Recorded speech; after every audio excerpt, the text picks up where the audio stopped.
আমাদের বাড়িতে রোল বানানো চলছে।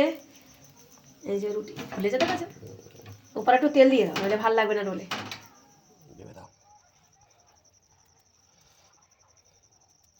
দাও আর পেঁয়াজ দিয়ে দাও।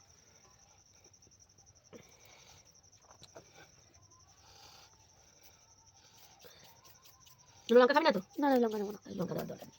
কেন এটা ইয়ে দিয়ে দাও, আর একটু পেঁয়াজ দিলে হতো না? একটু চাট মশলাটা দরকার। কেন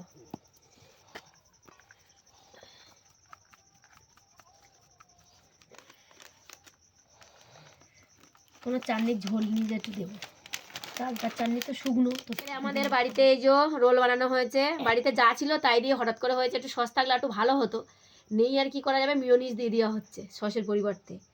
তরকারি করে নিচ্ছি, একটু পেঁয়াজ লঙ্কা যা ছিল তাই দিয়েই রাত্রেবেলা সবাই বললো একটুখানি অন্যরকম খাওয়া হোক, তাই হোক, বাড়িতেই বানানো হলো।